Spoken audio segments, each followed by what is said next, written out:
Kita lanjut ya.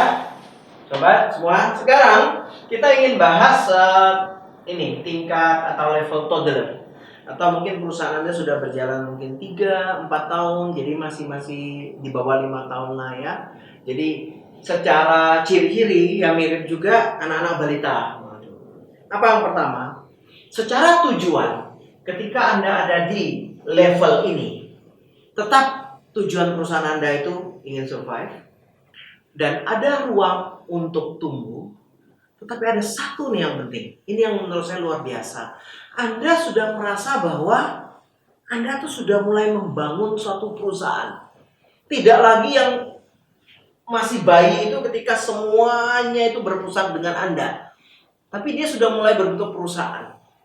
Artinya apa di situ? Sudah mulai ada keterlibatan tim. Nah, jadi secara struktur manajemen, secara strukturnya bahwa memang keputusan-keputusan penting yang sifatnya core decision, keputusan penting lah, itu masih diambil oleh Anda atau si pengusaha.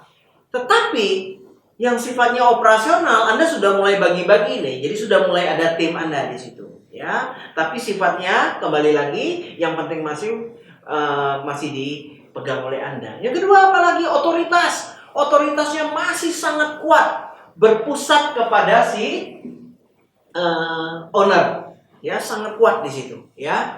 Nah, itu secara struktur. Terus bagaimana mengenai pertumbuhan dan atau penurunan revenue? Tetap bahwa revenue tetap Anda kejar, ya, karena ciri khasnya waktu itu tetap mengejar pendapatan. Tujuannya apa? Kembali lagi masih banyak spending yang harus dikeluarkan, ya. Baik itu kembali lagi untuk bangun brandnya, infrastrukturnya, dan lain-lain.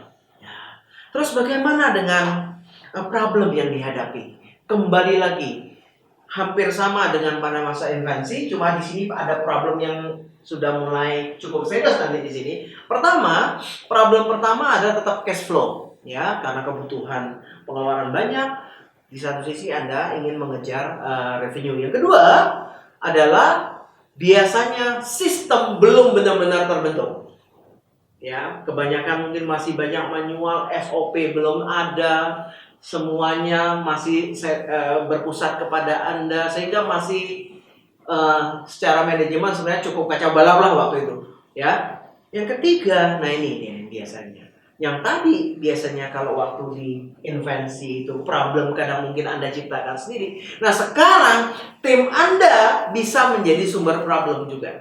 Jadi kalau tadi kan Anda sudah mulai punya tim nih, bisa jadi karyawan Anda, tim Anda penyebab problem baru. Nah, ini menjadi mulai tidak mudah. Makanya tadi saya bilang menjadi pengusaha itu tidak mudah karena Anda harus menguasai berbagai hal, ya, termasuk managing people, bagaimana manage orang, bagaimana accountingnya, pajaknya, bagaimana penjualan, produksi, semua hal.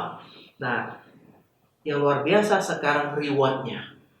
Ketika Anda sudah sampai di tahap ini, perusahaan Anda sudah bertumbuh berjalan ya, survive dan mulai bertumbuh sampai 3-4 tahun, rewardnya luar biasa menurut saya. Pertama, Anda sudah mulai merasa bahwa secara ekonomi sudah mulai ada reward yang Anda terima. Sudah mulai kelihatan lah, biarpun belum terlalu besar ya.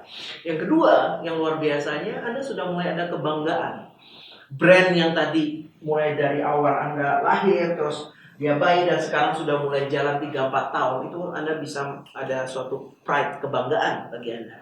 Dan yang terakhir, ini yang luar biasa, bahwa pada waktu itu Anda sudah mulai lebih yakin ini bisa jadi bisnis Anda. Karena setelah jalan 2-3 tahun Anda sudah lebih mulai mengenal pasar. Anda sudah mulai lebih tahu kira-kira apa yang dibutuhkan oleh pasar. Anda mulai yakin. Berarti sudah ada perasaan luar biasa, perasaan excited ya bahwa ini bisa menjadi masa depan. Perusahaan Anda sekarang sudah punya prospek. Ya. Nah, kalau Anda sudah sampai di tahap itu, kalau misalnya Anda bertanya, Pak, kok ada problem? Kebanyakan problem Anda di 3 hal tadi, ya. Satu, bisa jadi karena belum ada sistem, termasuk di accountingnya juga belum ada. Kedua, apa tadi? cash flow tetap jadi masalah. Yang ketiga, sekarang tim Anda bisa menjadi penyebab masalah. Coba Anda identifikasi. Sekarang Anda ada di level mana? Problemnya apa, penyebabnya? Jadi Anda sudah mulai tahu, ya. Oke, terima kasih. Kita akan lanjut ke stage berikutnya.